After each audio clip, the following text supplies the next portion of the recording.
Finding the Baha'i faith has really changed my understanding of what it's like to be دین بهایی درک منو درباره انسان و روحش روی این کره خاکی تغییر داد. یکی از چیزایی که خیلی منو تحت تاثیر قرار داد، تاکید بر یکی بودن خدا و یکی بودن نوع بشره و یکی بودن ادیان. این نگرش فراتر از همه موانع فکریه که ما بهش باور داریم و وابسته ایم. کاملاً بی‌پروا و متحور درباره ظرفیت انسان در آینده و درباره شناخت خالقمون صحبت میکنه و همینطور راجع به دستیابی صلح بین هم نوعامون و آماده کردن روحمون واسه وارد شدن به دنیای بعد.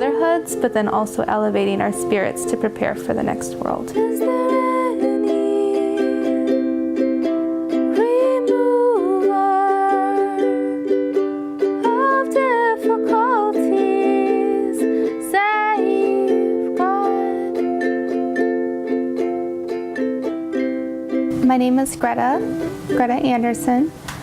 I was born in اسم من گرتاست. گرتا اندرسون. تو نیوجرسی به دنیا اومدم و تو مینسوتا بزرگ شدم. خانواده‌ام منو به عنوان یه یونیفیکیشنیست بزرگ کردن. واسه اونا که میخوان بدونن به وسیله رورنت مون از کره شروع شد و خیلی خیلی کم جمعیتن. تو خانواده‌مون پدر و مادرم هستن. من دختر سومم، 2 خواهر بزرگتر دارم و یه برادر کوچیک‌تر. Graduating high school, I went to college at the University of Minnesota. بعد از تموم شدن دبیرستانم رفتم به یک کالج تو مینسوتا و بعدم واحدامو انتقال دادم به دانشگاه بریجپورت که توی کنتیکت هست. یه دانشگاه کوچیکه که من برای طراحی گرافیک توش بورسیه شدم. بعد از درسم رفتم تو کار فروش. بعدم تو شهر نیویورک برای یه روزنامه‌ای که به مسائل روحانی میپردازه کارگردان هنری بودم. اون روزنامه داشت به یه مجله تبدیل میشد. از اونجا سفرم به کشورهای مختلف شروع شد. تو ترکیه، اسرائیل، فلسطین و یوگاندا زندگی کردم و در کامپالا یوگاندا بهایی شدم.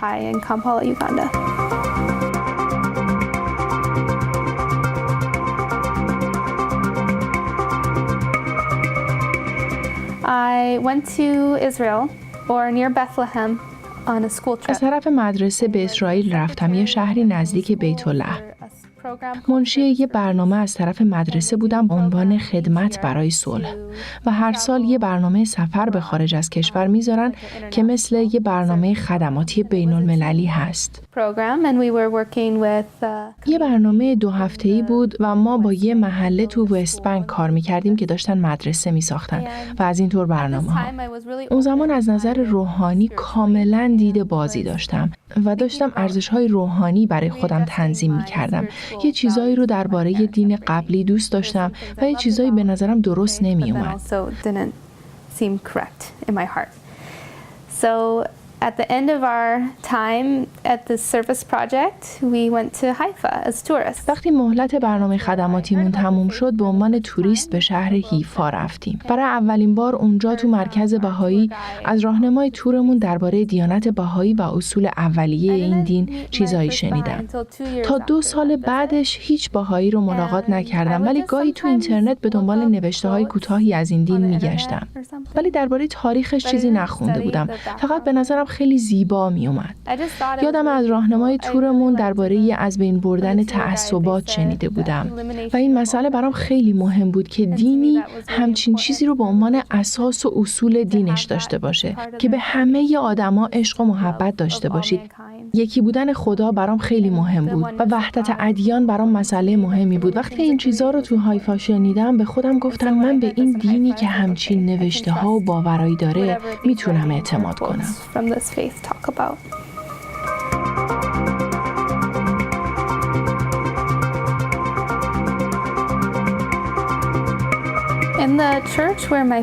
تو کلیسایی که خانواده‌ام منو بزرگ کردن تاکید زیادی روی این نکته هست که ما همه یه خانواده ایم زیر سایه خداوند. و همه یه خانواده جهانی هستیم. ولی توقع داشتن با کسی ازدواج کنی که از همون کلیسا باشه و خب همه اون خانواده ها تو همون شکل ایزوله شکل می گرفتن و رشد می کردن و انگار همه داشتن تو حباب خودشون زندگی می کردن و با بقیه دنیا ارتباطی نداشتن. می گفتم ما چجوری می تونیم یه خانواده باشیم زیر سایه خدا اگه نتونیم با آدمای دیگه‌ای که دارن تو این کره خاکی زندگی می کنن ارتباط داشته باشیم و نتونیم نحوه زندگی اونا رو درک کنیم. همیشه میپرسیدم چرا اینقدر تفرقه تو دنیا هست؟ یه راهی باید باشه که همه آدمای دنیا بتونن درکش کنن. یه حقیقت روحانی باید وجود داشته باشه که فارغ از همه ی حقیقت‌های دیگه باشه و شالودش همه ی اونای دیگه رو شامل بشه. و بنابراین به نظرم کامل نبود که بگی یک خانواده زیر سایه خدا ولی حاضر نباشی بقیه آدمای دنیا رو ببینی و باهاشون همراه شی و درک تو بالا ببری.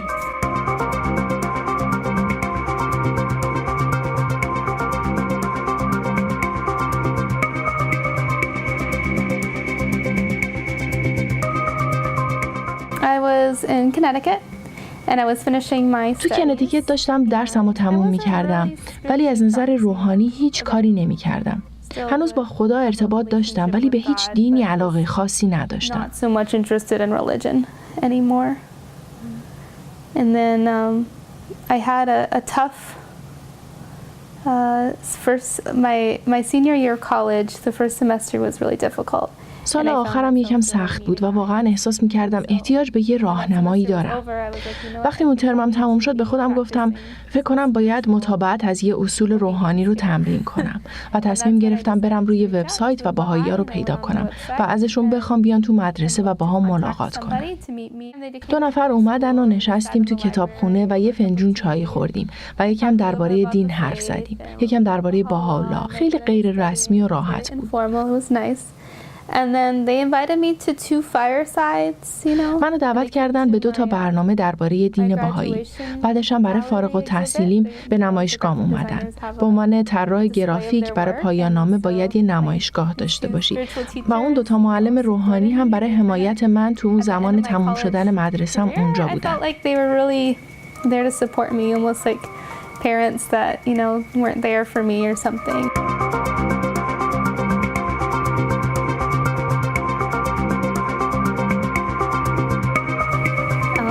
Had the opportunity in this job in New York to save some money. موقعیت اینو داشتم که تو نیویورک با کاری که داشتم پولی پس انداز کنم و خیلی خوش شانس بودم چون اصلا دوست نداشتم 60 ساعت تو هفته کار کنم. دلم میخواست بگردم و تا جوونم و 23-4 ساله جستجو کنم. گفتم میدونی چیه؟ میخوام بفهمم چرا این دنیا توش انقدر تفرقه است. پس میرم سفر. میرم به جاهای مختلف و سعی میکنم مردم رو از کشورها و زبونها و فرهنگها و ادیان مختلف ببینم. سعی میکنم یه ذره از موقعیت مردم خارج از آمریکا رو درک کنم. و خب هیچ وقتم قبلا سفر خارجی به تنهایی نداشتم. به عنوان یه پرستار بچه تو استانبول ترکیه کار گرفتم و پیش خودم گفتم پسندازمو بر میدارم میرم به استانبول و اونجا زندگی میکنم تا بعدش بفهمم مقصد بعدیم کجاست.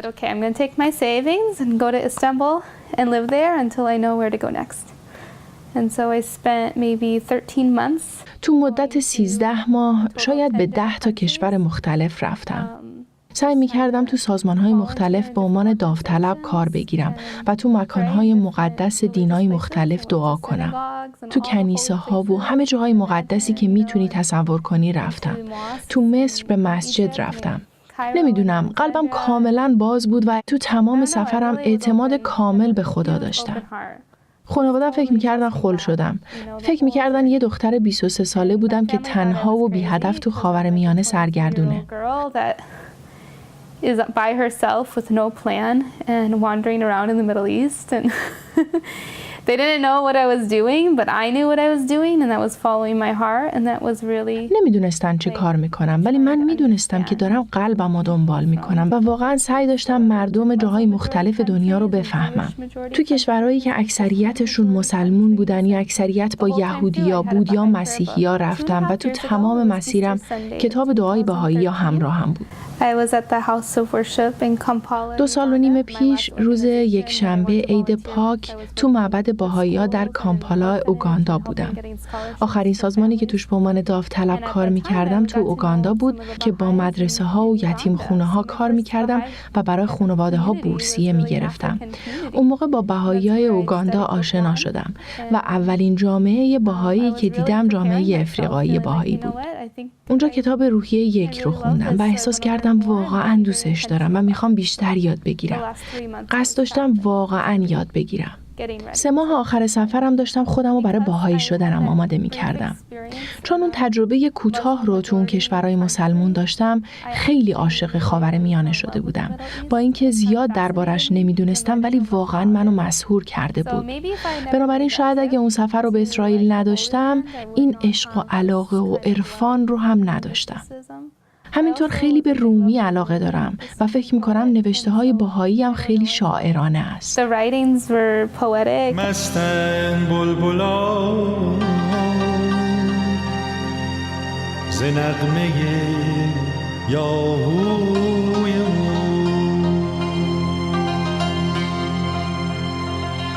هم جان عاشقان ز جرعه یاهوی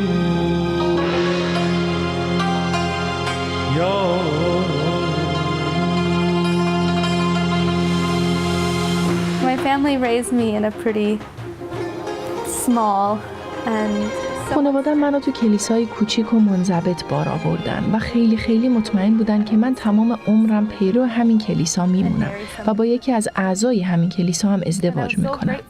خیلی شاکر و ممنونشونم که شالوده مذهبی رو به من یاد دادن، ولی فکر میکنم وقتی درباره دینم بهشون بگم درکم نمیکنن.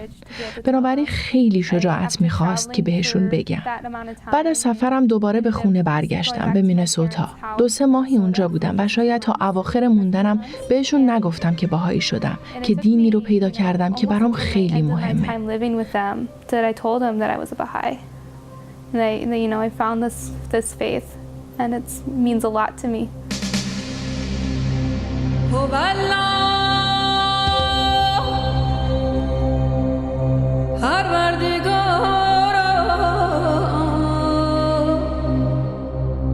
هر آنچه قلب مرا از قلوب یارانت دور می سازد از من بگیر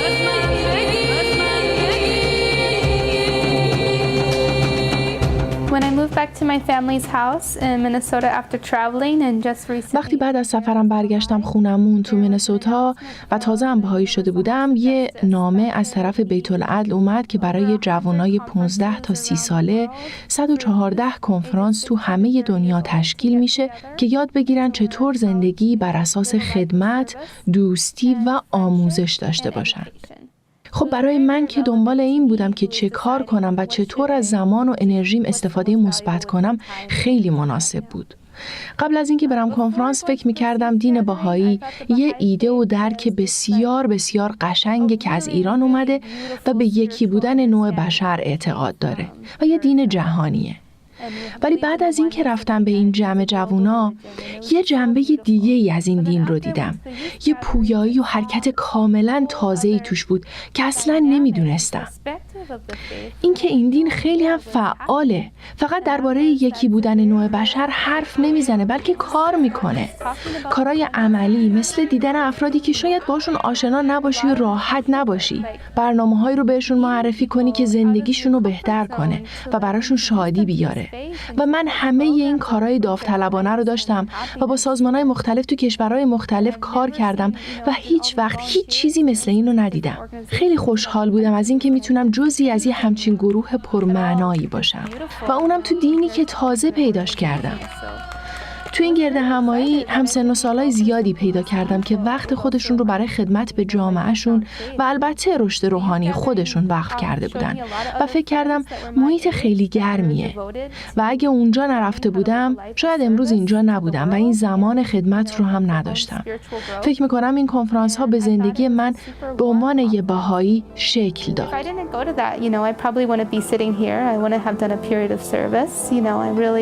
I think those conferences shaped a lot of how I see my life as a Baha'i today.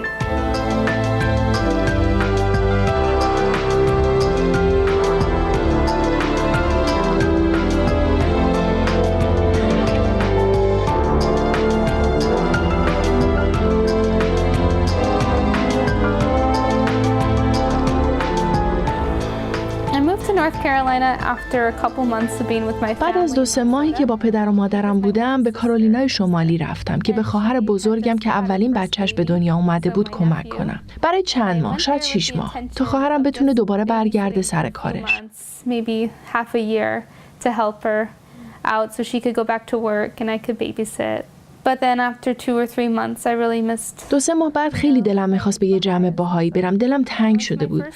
برای اولین بار توی کارولینای شمالی رفتم ضیافت 19 روزه و با جوانای دیگه اون منطقه دوست شدم. So I'm about 10 months of doing a period of service. الان 10 ماهه که دارم تمام وقت خدمت میکنم. خیلی با خودم کلنجار رفتم که باید برم به دانشگاه یا نه. اولش قرارم با خودم همین بود و توی یه دانشگاه خیلی خوب تو سیاتل قبول شدم. فکر کردم عالیه. اونجا موقعیت کاری زیاده و به نظر خیلی جالبم میاد.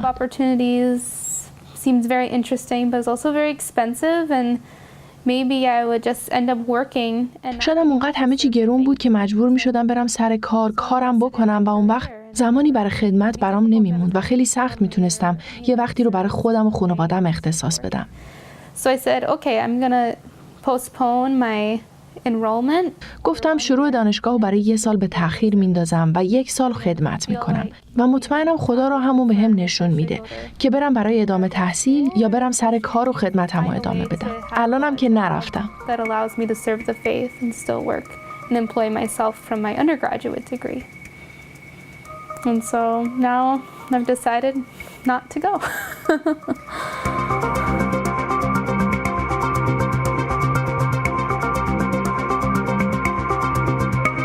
بین باهایی بودن یا تحصیل کردن نمیتونی یکیشو انتخاب کنی. باید زمینه تحصیلی رو پیدا کنی که کمکت کنه بتونی باهایی بهتری باشی.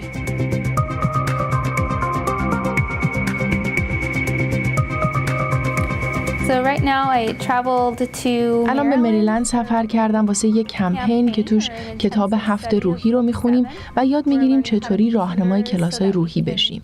در کنارش کارهای عملی میکنیم که تو محلهای همین نزدیکی‌ها انجام میشه.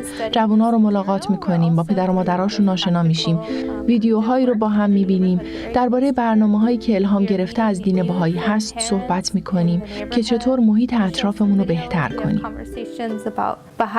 Inspired programs, how this is to make better communities. Is there any remover of difficulties? Save God, save praise be God. He is God. All our servants and all abide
زندگی بیشتر آدما زمانی هست که از خودت میپرسی خدا چیه؟